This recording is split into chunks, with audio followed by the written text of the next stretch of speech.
né? Bom dia a todos e todas, e vamos lá para a nossa aula de hoje. Galera, olha só, o negócio é o seguinte, tenho que pedir um negócio bem do fundo da minha alma para vocês. Caso algum de vocês queira fazer alguma pergunta, fazer alguma intervenção, sei lá, desabafar aí, façam via fone. Por quê? Porque eu estou na sala, estou na frente do computador, mas eu vou abrir o meu slide, eu vou ficar escrevendo no slide, vou usar o slide como sendo um quadro, né? E aí, assim, o nosso quadro, que vai ser o slide, eu vou usar para digitar. Só que o que ocorre? Enquanto eu estiver escrevendo, eu não consigo ver o chat aqui de vocês. Daí, o que eu vou pedir é, alguém quer falar alguma coisa, quer comentar qualquer coisa? Maravilha. Abre o áudio e fala, professor, tô com a dúvida, queria falar alguma coisa assim, assado, que vai dar bom, vai ser muito tranquilo, tá bom? Então a gente faz esse combinado e eu tenho certeza que a gente vai se desenrolar muito bem. Senhoras, senhores, escolhi um tema de processo civil que ele não é importante, não. Ele é o mais importante, que é a petição inicial, que está lá no artigo 319 do amado Código de Processo Civil Brasileiro. Então, o que é uma petição inicial? Ela é o instrumento que inicia o processo civil. Então, é um instrumento que inicia o processo. Ô, Gleidson, mas não tem jeito, outro jeito, de se começar um processo senão com uma petição inicial? Olha, não tem. Se você está pensando em qualquer outra coisa, né? E aí, assim, eu estou dando aula aqui, né? Eu estou vendo que tem 15 pessoas na nossa aula, né? Que está aí olhando, está ouvindo tal. Estou vendo que tem 15 de vocês aí. E tem alguns que já estão pensando, ai, mas a professora ou o professor de Direito do Trabalho falou que lá no Direito do Trabalho é uma tal de reclamação trabalhista. Ô, meu filho, até naquela área, que é uma área insignificante para o direito, a reclamação trabalhista tem que ser feita nos moldes de uma petição inicial. Então, a petição inicial ela vai ser fundamental para qualquer processo. No processo penal, aí lá funciona diferente, mas o processo penal é diferente do processo civil mesmo. O que você tem que se ligar, o que você tem que pensar? A petição inicial inicia o processo civil, ponto. Se ela inicia o processo civil, ela é importante demais, porque ela é a base para tudo o que a gente vai fazer dentro de um processo. E existe a maravilha, porque assim, muitos alunos eles viram para mim e falam, Gleidson, eu estou pensando em fazer a segunda fase da OAB. O que você me indica a fazer? Eu tenho até raiva de quando alguém me faz esse tipo de pergunta. Perguntar para mim, que sou o direito civil em pessoa, qual é a área que você me indica para fazer na OAB. É lógico que eu vou falar civil. A área civil ela é uma área que, embora existam muitas e muitas peças, que vocês morrem de medo, porque existem muitos méritos, muitas ações que podem ser feitas, embora existam muitas ações, a área civil é a única área onde o Código de Processo ele apresenta um modelo, um passo a passo do que fazer na petição inicial. Então, o Código de Processo Civil, ele vai nos dar um modelinho, um modelo, se liguem. Eu não estou falando uma noção, eu estou falando um modelo de como fazer a petição inicial. E é isso que a gente tem que pensar. A petição inicial ela tem um modelo no CPC. E esse modelo está previsto no artigo 319. E o artigo 319 é bonitinho demais. Ele traz a base da petição inicial, que é como o processo começa. Nós vamos pegar os incisos do artigo e a gente vai desmembrar aqui. Mas, olha, entendam, existe um modelo de como fazer uma inicial no CPC. Então, o que eu vou fazer, Gleidson? Se eu for fazer o OAB em Direito Civil e resolver pegar, cair lá para mim na segunda fase do exame, uma petição inicial. Meu filho, você abre o artigo 319 e corre para o abraço, porque vai dar certo. Esse modelinho, ele é dividido em algumas etapas. E eu vou tentar explorar essas etapas aqui com vocês. A primeira etapa é o artigo 319, inciso 1, que é o endereçamento da inicial. Está lá no 319, 1. E aí, eu já vou começar dando uma apelada com alguns de vocês, né, com algumas coisas que acontecem. Galera, se liguem. quando o atual Código de Processo Civil ele foi publicado, um burburinho muito grande veio por conta desse inciso, 319, inciso 1. Por quê? Porque o artigo 282 do antigo Código de Processo Civil tinha uma redação que foi alterada no 319 primeiro. O que acontecia? O artigo 282 dizia que a petição inicial ela deveria ser endereçada ao juiz ou tribunal. Então, o primeiro tópico era juiz ou tribunal a quem é dirigida. O atual Código de Processo Civil trocou a expressão juiz ou tribunal pela expressão juízo. Agora, entendam, eu vou escrever isso aqui porque me dá raiva só em pensar num erro que é muito comum de ser feito. Juízo é o núcleo de atribuições de um juiz. Núcleo de atribuições de um juiz. Aí, professor, não entendi. Ô, meu filho, juízo é o que o juiz faz. Por exemplo, um professor dá aula. Um médico faz lá as consultas. Um carteiro entrega carta. O juiz exerce um juízo. Quando sua mãe virava para tu, né? Inclusive esse final de semana, sua mãe falou isso para alguns de vocês, né? Eu conheço vocês, eu sei que vocês são do rolê. Quando sua mãe virava para tu e falava, meu filho, minha filha, vai pro rolê, mas toma juízo. O que sua mãe estava falando?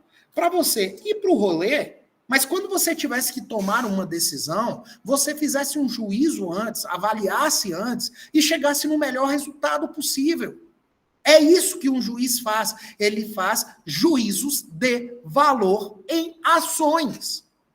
Olha aí, com base no que eu acabei de falar, no que eu estou dizendo, não dá para eu mandar uma petição, que é um documento eletrônico, não dá para eu mandar uma petição para um juízo, porque juízo é uma atribuição. Seria mais ou menos assim, um professor, eu, dando aula para vocês, vou lá, faço uma prova, manda a prova lá, uma prova online para vocês enviarem. E aí você termina de fazer a sua prova, mas em vez de mandar para mim, professor Gleidson, você manda para o núcleo de atribuições do professor Gleidson. Se você pensou isso, você é um maconheiro, não tem para onde correr. Você está usando droga. Não dá para você imaginar que você vai endereçar uma petição a um juízo, porque juízo é o que o juiz faz. Não seja maluco, não mande petições para atribuição de um juiz, mande uma petição para o juiz. Ai, Gleides, mas eu vi, você viu errado. Ah, mas no escritório que eu faço estágio, no escritório que você faz estágio, o advogado que está lá já passou na OAB. Você não passou na OAB, o advogado que está lá já passou. Então ele escreve ao juízo e fala assim, no meu escritório quem manda sou eu e eu quero que faça juízo. Tudo bem, ele é um animal, ele está te ensinando errado, mas o escritório é dele, ele manda fazer do jeito que ele quiser. Mas, na prática, não mande petição para juízo. Porque se você fizer isso, eu vou até tirar meu óculos para olhar mais de perto para vocês. Se você fizer isso, você está se auto-amaldiçoando. É uma maldição que você está jogando em você mesmo. Ai, como assim eu estou me amaldiçoando? Lógico, você está perdendo ponto na prova da OAB, 0,15 décimos. Por quê? Porque você está inventando, ou porque você se apegou ao extremo, você se apegou tanto ao seu advogado lá do seu escritório, que você faz estágio, você se apegou tanto que por ele você reprova na OAB. É isso que você está pensando quando você escreve ao juízo. Ao juízo de família da Ceilândia. Se alguém faz isso... com toda a leveza que eu tenho no meu ser, né? Eu estou vendo que tem um bocado de gente aí na sala, a maioria deve ter sido meu aluno, com toda a simpatia que eu tenho. Quando eu vejo alguém escrevendo numa petição ao juízo de tal lugar, com toda a minha leveza, dá vontade de ir lá e sentar a mão na cara da pessoa. Porque não pode ser juiz, você vai perder ponto na OAB. Gleidson, como é que eu tenho que fazer então? Você vai fazer assim um endereçamento, ó. Excelentíssimo senhor juiz de direito. É assim. Da underline vara civil, se é na prova da OAB, comarca de, sei lá, Cocos, Bahia, cidade fantástica. Né? Você vai fazer assim o endereçamento.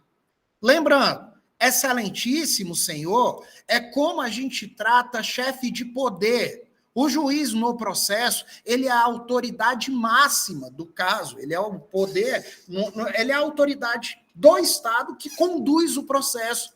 Por isso que eu chamo ele de excelentíssimo senhor, porque o Manual de Redação Oficial da Presidência da República diz que nós temos que tratar os chefes de poder ou as autoridades máximas do Estado, dentro de cada um dos poderes, como excelência. Daí, ó, excelentíssimo senhor. Mas e eu, qual chefe de poder? Um juiz. E é juiz de direito por quê? Povo, se ligue. Se ligue. Por conta da Constituição Federal. A Constituição ela vai dizer que juiz federal julga em a Justiça Federal, juiz do trabalho na Justiça do Trabalho, juiz eleitoral na Justiça Eleitoral, as juntas militares ou os oficiais militares na Justiça Militar. E se é na Justiça Comum Estadual, aí eu tenho um juiz de direito. Tem alguém com áudio aberto? É para fazer alguma pergunta?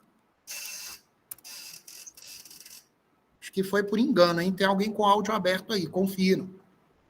Então, o que a gente tem? Ó, quando eu uso a expressão excelentíssimo senhor, eu estou usando com base no Manual de Redação Oficial da Presidência da República.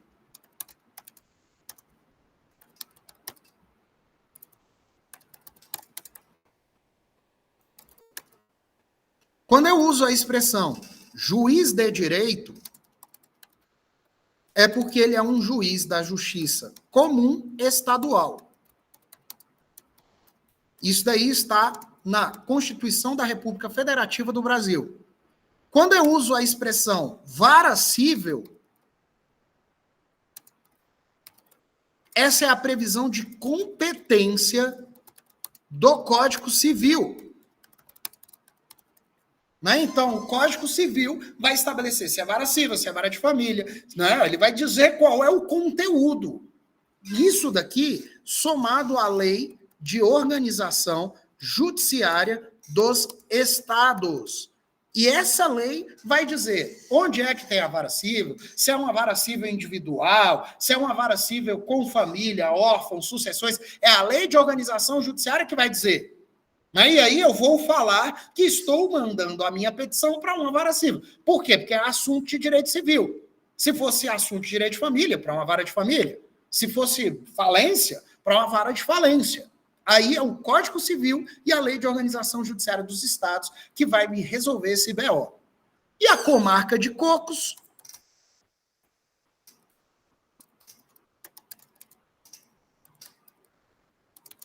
Isso daqui é a Lei de Organização Judiciária do Estado, da Bahia, no caso aí, que vai determinar que eu vou mandar aquele negócio lá para a comarca de Cocos. Gleidson, e esse underline que você colocou? Eu gosto dessa expressão underline, né? Assim, uma expressão moderna. Esse underline, ele serve para quê? Gente, se liguem, o underline, ele tem a explicação mais teórica de todas. A gente coloca por conta da impossibilidade que eu tenho como autor de não escolher o juiz que vai julgar a minha causa. Isso daí é um princípio, chamado de princípio da distribuição aleatória do processo. Ou seja, a parte ela não pode escolher qual é o juiz que vai julgar a causa dela. Nossa, Gleidson, então tem esse tanto de informação só para fazer o endereçamento da petição inicial? Pois é, maravilha. Né? Coisa que Jesus deu e instruiu para nós, seres humanos, aqui na Terra. O que é que a gente tem que pensar? Então, que o endereçamento da inicial está no artigo 319.1. Ah, tá. Mas depois que eu enderecei, o que eu vou fazer para eu entender essa petição inicial? Agora, filhão, filhona, você vai qualificar a parte. E qualificar é fácil. O direito é mole, né? Aqui eu estou no inciso 2 do artigo 319. Vou fazer a qualificação. Terminei lá. Excelentíssimo senhor juiz de direito da Underline Vara Civil da comarca de Cocos, Bahia. Agora eu vou qualificar. Eu vou usar todos os requisitos que estão no inciso 2º. E olha só, aqui eu não vou ter tempo de ler lá o artigo com vocês. Mas depois você abre o seu código, você vai ver aquilo não tem explicação, é fácil, é só você colocar. Eu vou me qualificar. Ó. Gleidson Bonfim, né? E aí a gente tem que lembrar que Gleidson é o meu prenome. Bonfim é o meu nome. Prenome, nome, estado civil. Para o direito, você não precisa, na hora da qualificação, para o direito processual civil. Se liga, para o direito processual civil, na hora da qualificação, você tem que pensar em 2 estados civis. 2 estados civis, né? Literalmente, casado ou feliz. Feliz não, desculpa, usei a palavra errada. Casado ou solteiro. Né? Então, assim, para o direito, você só pensa nesses 2 estados civis, para o direito processual civil. Eu não estou dizendo que o seu professor de direito civil errou na hora em que ele falou, olha, tem lá o viúvo, o divorciado. Não, não. É para o processo. No meu caso, eu não sou casado, logo eu sou solteiro. Estado civil é esse aí. Né? Independente de ter namorada, independente de qualquer coisa. Você é casado ou é solteiro. Com um detalhe, criatura, se a pessoa tem uma união estável reconhecida, ele vai vir aqui, ó, em vez de colocar solteiro, ele vai escrever assim, solteiro com união estável reconhecida. Nesse tipo de caso, é uma exigência do artigo 319 do CPC, que se a pessoa tiver união... Gleice, eu não sei o que é união estável. Você mora junto com alguém e foi no cartório e reconheceu que você mora junto com alguém, você vai escrever, ó, solteiro com união estável reconhecida. Né? Ou você é casado, ou é solteiro com união estável reconhecida. Então, ó, comecei a minha qualificação. Prenome, nome, estado civil, profissão, inscrito sob o CPF, número, com endereço eletrônico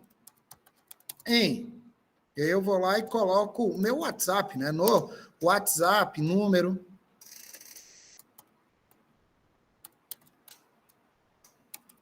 E aí, ó, percebam um detalhe. Eu estou usando reticências. Por que eu estou usando reticência? É porque eu não sei de qual o meu CPF? É porque eu não sei de qual o meu WhatsApp? Não, não é isso. É para mostrar para vocês que no dia da prova da OAB, se você for fazer a qualificação de alguém e você não tiver o dado, você põe 3 pontinhos.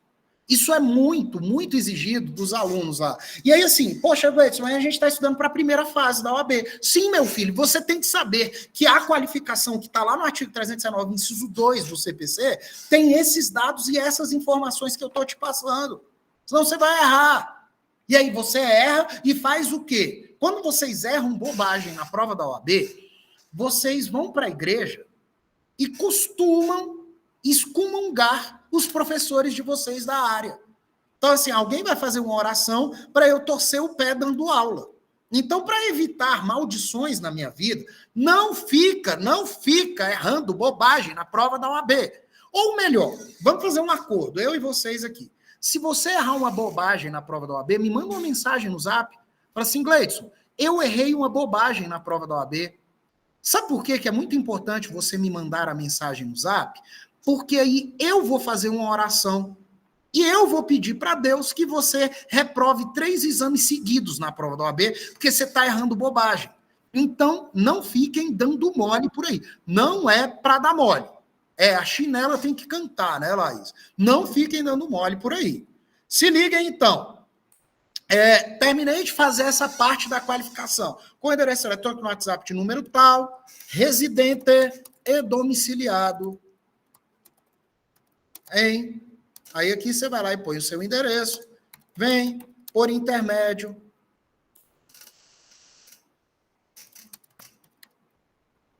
de seu advogado, perante Vossa Excelência propor ação de... E aí você vai pôr o nome da sua ação. Com pedido de... Não, eu não vou colocar o pedido de nada. Só propor ação de... Em face de... Agora eu qualifico a outra parte. E aí eu vou qualificar uma pessoa jurídica. Pessoa jurídica aqui, ó. Cachorro quente feliz. Né? Usei aí o nome fantasia da pessoa jurídica, que é o que eu tenho. Pessoa jurídica de direito privado inscrita sob o CNPJ de número 3 pontinhos com sede em 3 pontinhos. Gente, a pessoa jurídica, a qualificação é diferente da qualificação da pessoa física. Isso caiu numa prova da primeira fase da OAB, e aí os alunos, eu coloquei lá que é a mesma coisa. É a mesma coisa a sua cara. Como é que você vai escrever que a pessoa jurídica é solteira ou é casada? Como é que você fala a profissão? Aí, professor, o Carrefour era casado com Extra. Ô, meu amigo, não tem como dizer se uma pessoa jurídica é solteira ou é casada, qual é a profissão da pessoa jurídica. A gente vai trazer que é uma pessoa jurídica, direito público ou privado, qual é o CNPJ, qual é a sede e o endereço eletrônico. É com endereço eletrônico é isso aqui. Eu não vou trazer o CPF da pessoa jurídica, ela não tem, ela tem CNPJ. Eu não vou trazer onde que é o domicílio e a residência da pessoa jurídica, ela não tem domicílio nem residência, ela tem sede. Né? Então, a pessoa jurídica ela é tratada de outro jeito. Mas quem é que determina o modo de se tratar uma pessoa jurídica? O artigo 319.2 do CPC. Por isso que é tão importante, e por isso que eu falo toda hora para vocês, que nós temos um modelo na área civil. É a única área que a gente tem modelo. Se a gente não usar o nosso modelo, então você olha lá o artigo 319.2 do CPC para acabar com o seu sofrimento. Terminou de fazer isso, pelas razões que passa a expor. E aí, galera, agora entra na parte mais gostosa, delícia. Se tem como ficar melhor, tem como ficar melhor, porque agora nós vamos narrar os fatos. Isso daí está no 319, inciso 3º. Fatos e fundamentos jurídicos dos pedidos, né? Que bênção! E aí, na narrativa dos fatos, a gente abre o tópico dos fatos, e aí a gente vai fazer toda a exposição fática do ocorrido. Senhoras, senhores, como isso é previsto na prova da OAB? Como que cobram essa parte de vocês? É nos fatos onde a parte tem a obrigação, e percebam que eu não usei o termo, não é possibilidade, é a obrigação de apresentar ao juiz o que ocorreu dentro da história. Isso daqui, ó, é uma obrigação da parte. E aí a gente tem que lembrar que existem alguns tipos de fatos. Fato incontroverso é aquele que é afirmado por ambas as partes.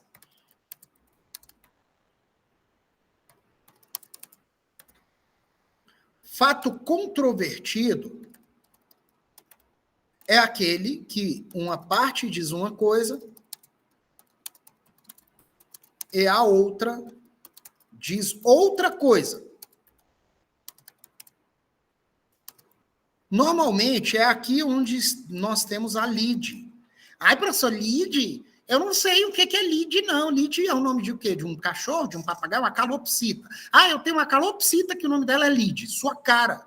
Lide é treta, briga, porrada, dedo no olho, puxão de cabelo. Só que quando a gente fala dessa porrada, dessa briga, dessa treta, a gente está pensando em briga no dia a dia. Se a briga aconteceu num processo, ela se chama lide. Ah, então eu posso colocar lide como a treta processual? Isso aí, ó, vou fazer até um coração para essa sua ideia. Foi uma ideia fantástica. Lide é a treta no processo. Bom, né? Então, se você pensou assim, meu filho, minha filha, muito bom, continue pensando assim, é um raciocínio excelente. Lide é a treta no processo. E a gente tem que tomar muito cuidado com os fatos confessados. Fato confessado é aquele que foi imputado por uma parte à outra e por esta confirmado. Ou seja, o réu bateu no carro dele. E o réu fala, eu bati no carro do autor. Confessado. Senhoras, senhores, esse fato aqui é o único que precisa de prova. Esse aqui é o único que precisa de prova. Os fatos incontroversos e confessados não precisam ser provados. O juiz ele vai entender que foi isso mesmo. Agora, o fato controvertido, ele precisa ser provado no processo. Bom, né? Gostoso isso. Ó, chega, arrupiei o bracinho aqui. E aí a gente vai seguir para o próximo ponto, que é uma coisa que traz, assim, uma tristeza para alguns alunos. É lógico, obviamente, que isso daí não é para vocês. Não são vocês que vão ficar tristes com esse ponto que eu vou falar. Afinal de contas, vocês são alunos de uma faculdade nota 5 no MEC. Ou seja, vocês têm um enorme conhecimento, um assombroso conhecimento jurídico. E com esse assombroso conhecimento jurídico de vocês, vocês já viram, vocês já perceberam que direitos é moleza de fazer na petição inicial. Moleza. Mas quando eu falo de direitos, eu estou falando qualquer assunto jurídico que seja relevante para o processo. Qualquer um. E aí tem gente que fala, Cleiton, eu coloco a antecipação de tutela antes dos fatos. Eu coloco a gratuidade de justiça antes dos fatos. Quando alguém me fala isso, me dá vontade de falar, eu coloco a mão na sua cara para você parar de ser doido. Se a antecipação de tutela, se a gratuidade de justiça é direito, você tem que colocar isso próximo dos direitos, não é próximo de fato. Porque se você está colocando isso perto dos fatos, você está tendo um pensamento muito errado. E aí eu podia concordar com você, só que aí seriam duas pessoas tendo um pensamento errado. Então, o que você tem que fazer? Você vai colocar antecipação de tutela, gratuidade de justiça, pedido de trâmite preferencial, você vai colocar tudo isso junto aos direitos. Daí, ó, como é que vai ficar esse trem? Olha só. Eu vou abrir um tópico. Primeiro tópico. 1. Da gratuidade de justiça. E aí, questão da prova da OAB, para abençoar o seu dia. Na hora da gratuidade de justiça, você vai usar os artigos 98 e 99 do CPC. Você não usa o artigo 5º, inciso 74 da CF. Você não usa.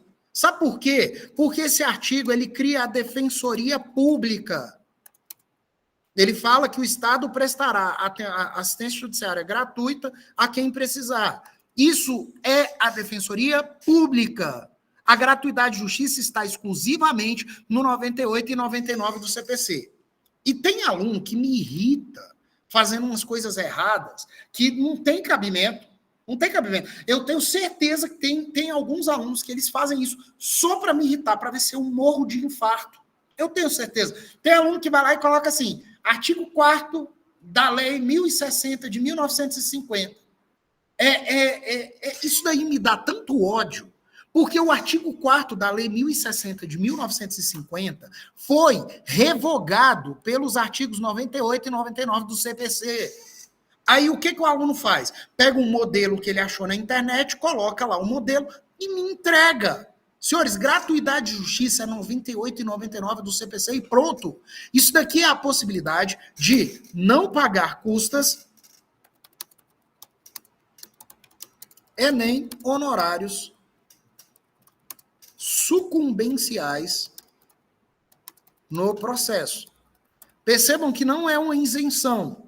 Se a pessoa melhorar a condição financeira, ela vai ser obrigada a pagar. Ou seja, é transitório, temporal. Para conseguir isso daqui, a pessoa precisa fazer a declaração mais humilhante da terra, que é a declaração de pobreza. Declaro que sou pobre nos termos da lei, para fazer jus à gratuidade de justiça. Que coisa horrorosa. Eu nunca vi um milionário, declaro que sou milionário, Neymar, né? Declaro que sou super rico. Não.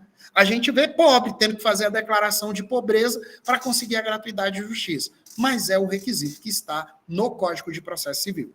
Tá bom? Então, olha lá. A gratuidade de justiça é o meu primeiro direito. Depois da gratuidade de justiça, eu vou para o segundo direito, que é o trâmite preferencial.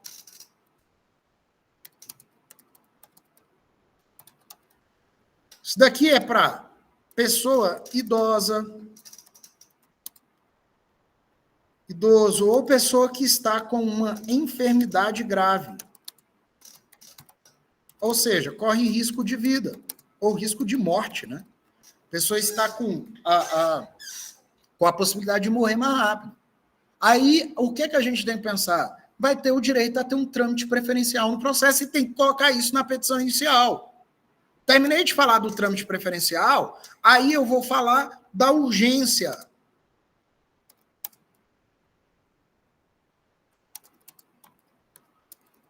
Se tiver, né? E aí a gente viu no aulão da semana passada, que está disponível no YouTube de forma gratuita para você, aluno de uma faculdade, nota 5 no MEC, com todo o seu monstruoso conhecimento jurídico. Se você quiser aprofundar ainda mais aquilo que já é bom, que é o seu conhecimento, pode assistir, que está lá no YouTube. O que é tutela antecipada e tutela cautelar. Foi a nossa aula da semana passada, uma delícia de aula. Eu fiquei até comovido com o tamanho conhecimento que os alunos mostraram na aula passada que a gente tratou desse assunto.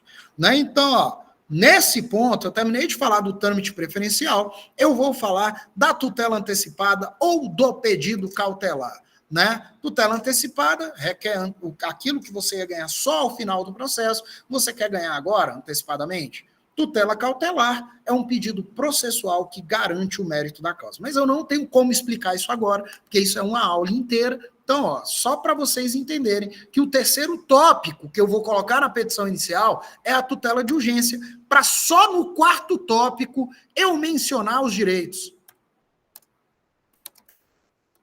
Que bênção, hein, professor? Então, agora é que o pau quebra. Sim! Então, o quarto tópico eu vou falar lá, ó, dos direitos.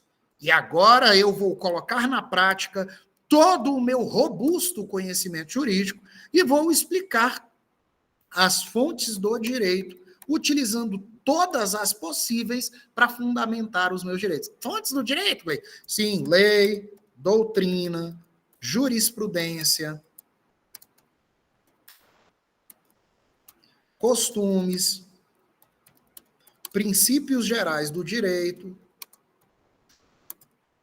e a analogia, que para muitos autores também não é, mas não é uma fonte, mas eu vou deixar ela aí.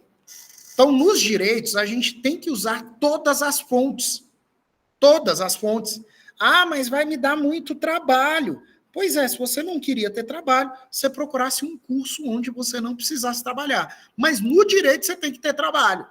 E aí, na hora de fazer a fundamentação dos direitos, como é que eu sugiro? O que você tem que pensar? Ora, como que isso cai na prova da primeira fase da OAB de vocês? Normalmente, vai cair assim, as fontes do direito devem ser exploradas em uma petição inicial. Verdadeiro.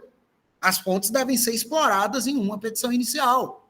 Ora, vai cair assim, a lei, fonte do direito, serve como parâmetro para o feitio da petição inicial. Verdadeiro.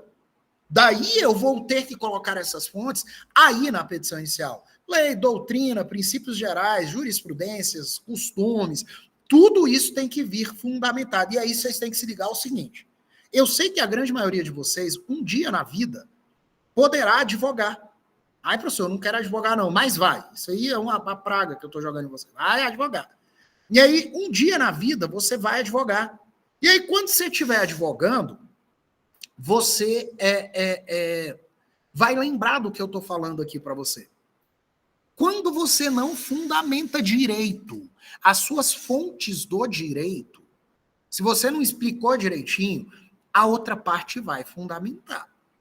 E a outra parte, quando fundamentar, vai ganhar de você. E aí você vai ficar pensando assim, ai meu Deus do céu, por que eu não fiz melhor isso? Aí você vai me contar e eu vou rir de você. Então o que você tem que pensar? Faz a fundamentação dos direitos da melhor maneira possível. No mínimo, você tem que pensar assim, vou usar a lei, Constituição Federal, lei federal, lei estadual, lei distrital, municipal, vou usar tudo quanto é tipo de lei, mas pensando mais ou menos nessas três. A jurisprudência, que é o terror da maioria dos alunos, sempre eu vou tentar trazer uma do STF, uma do STJ, e pelo menos uma do TJ do meu estado. Então, se é lá na Bahia, TJBA, se é no DF, TJDF. Então, pelo menos uma jurisprudência do TJ do meu estado. Aí eu vejo alguns alunos, às vezes, no NPJ, né? Que vai lá e... Ai, professor, eu só achei uma jurisprudência lá da África, que cabe aqui nesse caso, que é igualzinha, mas é lá da África, professor. Ô, meu querido, minha querida, não dá para usar uma jurisprudência africana no direito brasileiro. Não dá para usar uma jurisprudência do Rio Grande do Sul no DF, muitas vezes, porque tem particularidades que são específicas daquele estado. E aí você usa aquelas particularidades para tentar ganhar a sua causa. É bem importante que a gente entenda. Então, assim, quando eu falo de jurisprudência, eu estou dizendo que é Supremo, STJ e o Estado. Se por um acaso você não achar uma do seu estado, aí você usa de outro, mas explica, olha, aqui no DF nunca teve um caso desses, mas lá no Rio Grande do Sul, lá no Paraná, teve. E aí essa jurisprudência do Paraná pode até ser utilizada por você. Então, é nessa parte dos direitos que a gente fala de gratuidade de justiça, de trâmite preferencial, de tutelas de urgência e dos direitos propriamente ditos, esses 4 pontos, o meu dedinho com band-aid que eu machuquei aqui. É bem importante, né? E aí a gente tem que pensar sempre na nossa ideia. O artigo 319, inciso 2º, né, e ele é muito claro. O 319, inciso 3º, perdão, ele é muito claro. Ele fala que a parte ela tem que apresentar os fatos, e aí a gente abre um tópico dos fatos, e fala que os fatos todos. Depois ele fala que a gente tem que apresentar os direitos. É o mesmo artigo, vou até pôr aqui, para vocês não coisarem. 319, 3 do CPC. E aí o 319.3 fala dos direitos. E aqui estão todos os direitos que a gente vai fazer. Gleitson, mas eu não posso misturar. Eu vi que teve uma pergunta aqui.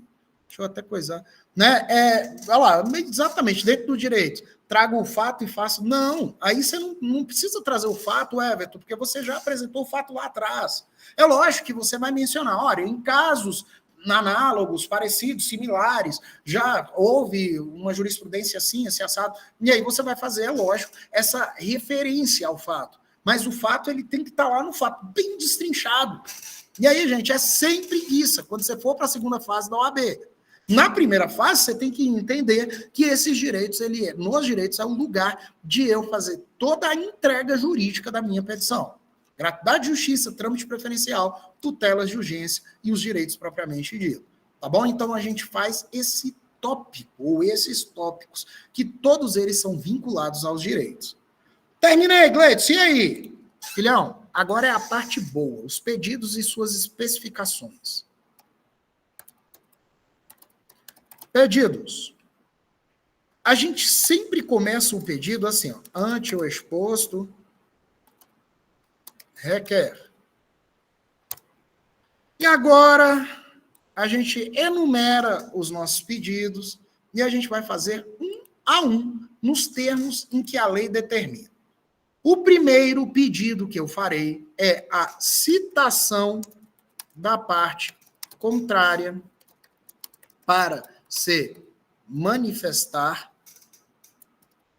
E aí eu vou colocar até em vermelho, doutores, após a audiência de conciliação, a qual deverá ser convocado a participar,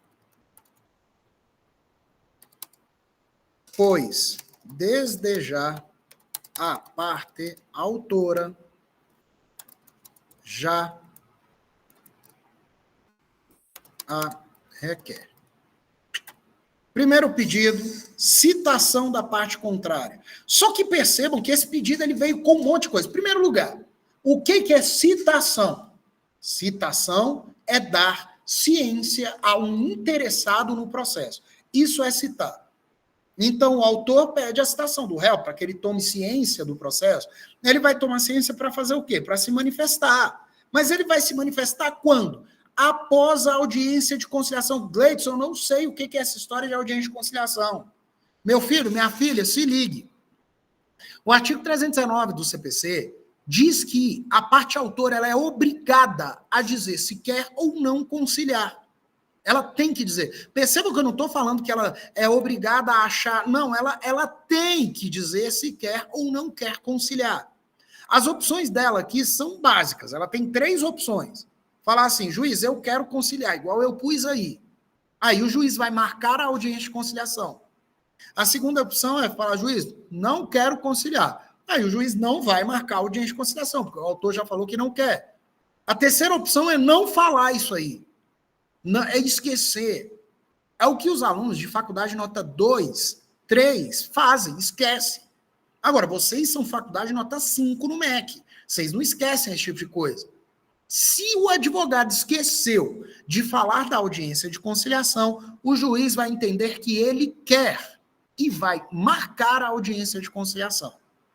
Tá? Aí o que a gente tem que entender? Eu peço a citação da parte contrária para se manifestar após a audiência de conciliação, se eu quiser a audiência. Se eu não quiser, eu vou falar a citação da parte contrária para contestar, uma vez que o autor não tem interesse em conciliar. Bom, né? Então, meu primeiro pedido já é de cara essa paulada aí, citação da parte contrária para se manifestar. O meu segundo pedido, esse já começa a trazer algumas especificidades à nossa causa. Cara, se eu falei de gratuidade de justiça, eu peço a gratuidade de justiça, o deferimento da gratuidade de justiça acima exposta. Gleide, você não precisa colocar os artigos aí, não. Não, você já pôs, você já mencionou, então não precisa pôr de novo. Deus me livre. Às vezes tem aluno que me pergunta isso, eu falo, precisa, você tem que ficar repetindo a mesma coisa um monte de vezes. Não, ué. Não precisa, você já pediu, você já mencionou, então você fez o tópico da gratuidade de justiça, logo você vai pedir a gratuidade de justiça. Na mesma regra, se é uma pessoa idosa que você está advogando, você vai pedir o deferimento do trâmite preferencial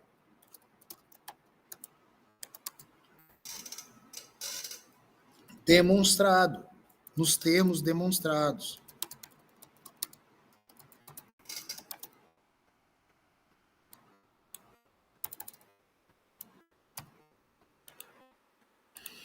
Segundo, o meu terceiro pedido. Então, eu estou seguindo a mesma linha. Olha aí, ó. Olha os meus direitos, olha os meus pedidos. Né? Ó, dos meus direitos. Falei da gratuidade de justiça.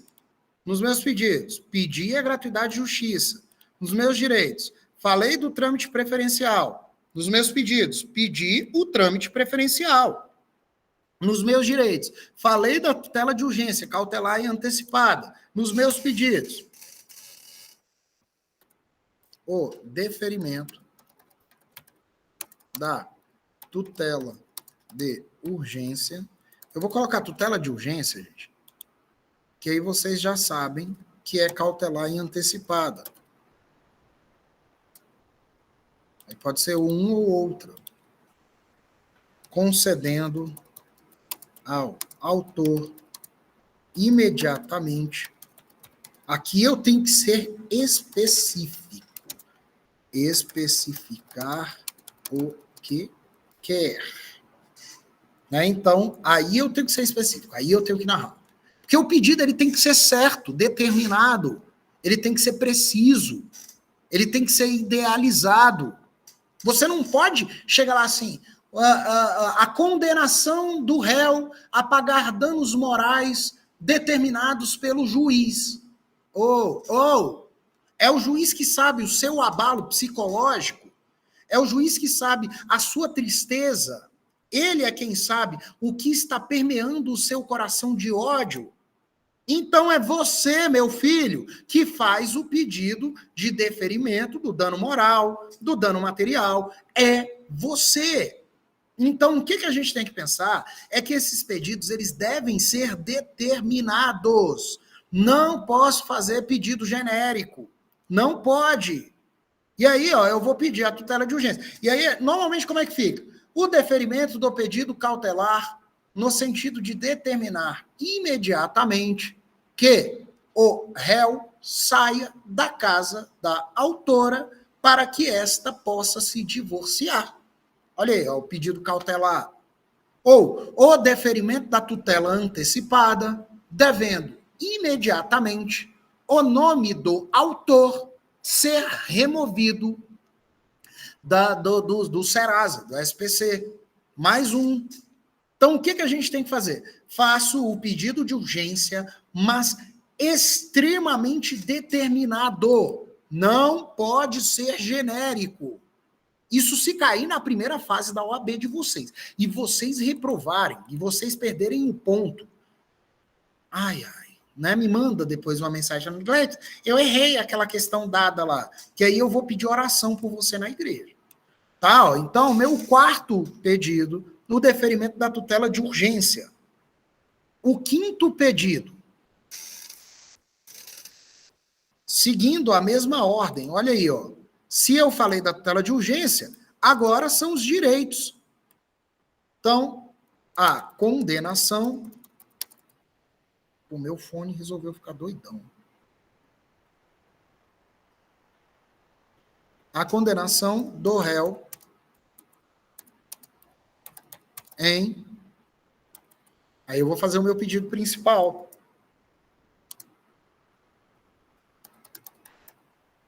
Vou falar o que eu quero. Às vezes, o pedido principal é só a confirmação da tutela de urgência.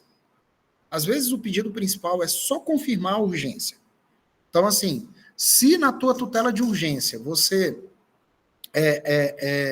requereu, sei lá, que limpe o nome da parte, alguma coisa nesse sentido, o seu pedido principal pode ser só que aquilo seja ratificado, que seja confirmado. Mas aqui eu tenho que fazer o meu pedido principal. Tá bom? Então eu sigo exatamente os direitos que eu coloquei. Afinal de contas, fatos mais direitos igual a pedidos. Né? Então, fatos, causa de pedir remota. Né? Isso daqui, ó, fato é a causa de pedir, é a remota, porque está lá longe. Primeiro acontecem os fatos, depois os direitos, que é a causa de pedir próxima, para depois eu chegar nos pedidos. Leite, não entendi esse rolê de causa de pedir. Ô, meu querido, causa de pedir é o que motiva os pedidos. E o que motiva os pedidos? Os fatos e os direitos. O fato é chamado de causa de pedir remota porque ele aconteceu antes do direito. Primeiro surge o fato, agora tenho o direito, agora eu peço. Então, fato, remota, longe, direito, próximo. Está mais perto de quem? Dos pedidos, que é o próximo ponto. Então, ó, terminei de fazer o meu pedido principal. Agora é basicamente ir terminar os pedidos. E como que é ir terminar? A condenação do réu ao pagamento das custas e honorários sucumbenciais. Lembrando que o autor, tendo pedido a gratuidade de justiça, não quer dizer que o réu não tem que pagar custa nem honorário. Então, a gente pede isso daí. O 7º, que nem é numerado, protesta provar o alegado por todas as provas em direito admitidas. Estou falando das minhas provas, que é uma obrigação, e, neste momento, eu posso proceder com o fechamento da petição. E o fechamento nada mais é, doutores, do que um encerramento, né? Dá-se a causa o valor de... Dou uma olhadinha lá no artigo 292 do CPC. Isso daqui tem que estar em reais. Um dia desses, um aluno ficou bravo comigo. Eu falei, ô, meu filho, dá aí o valor da causa, calcula. Aí, dizendo ele que ele foi calcular e que nenhum dos incisos do artigo 292 se aplicava. Ele falou, Gleidson, nenhum dos incisos desse artigo aqui se aplica. Eu falei, então você está lendo o artigo errado.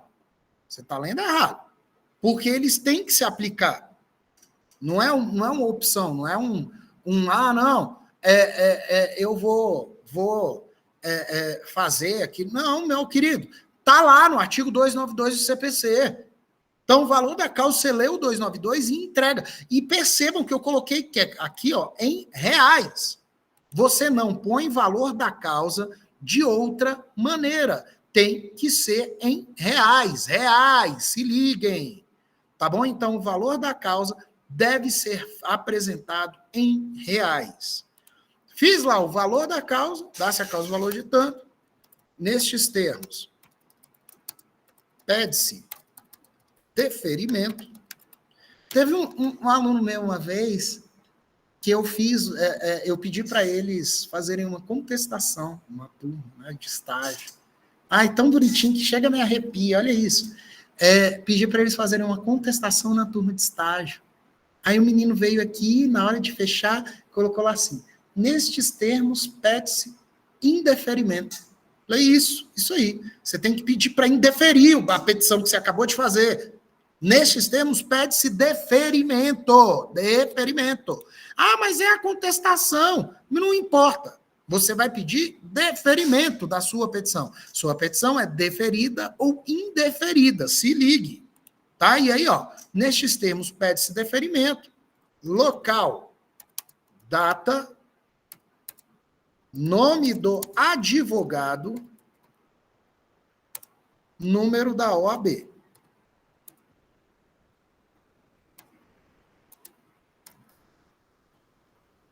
Que coisa boa, né? Um negócio desse. Isso aí é o que eu tenho que fazer. E, gente, olha só. O que eu tentei, o que foi a minha ideia para a nossa aula de hoje? Quando a gente fala de petição inicial, ela é explorada como um todo na petição inicial. Ela é explorada total. E aí, o que a gente tem que pensar? Se ela é explorada totalmente, vocês, na hora de fazer a primeira fase, vocês podem ser cobrados em qualquer um desses pontos. Né? Então, vocês podem ser exigidos a responder qualquer coisa que eu pus hoje na nossa aula. Mas também, essa mesma aula, com essa explicação, serve para que você utilize esse padrão para fazer a segunda fase da OAB. E a segunda fase pode ser em direito do trabalho, né, como se alguém fosse fazer direito do trabalho. Mas pode ser em direito do trabalho, pode ser até no criminal. Você pode usar esse modelo, essa ideia, que muita coisa pode ser utilizada na segunda fase e também te ajuda bastante a responder as questões da primeira fase. Tá bom? Petição inicial é muito importante. Sugestão que eu dou para vocês, alunos da faculdade nota 5 no MEC. Estudem, que tudo vai dar certo. Falou? Gente, foi um prazerzão ter estado com vocês. Fiquem com Deus, né? A gente se vê por aí. Tchau, tchau. Valeu!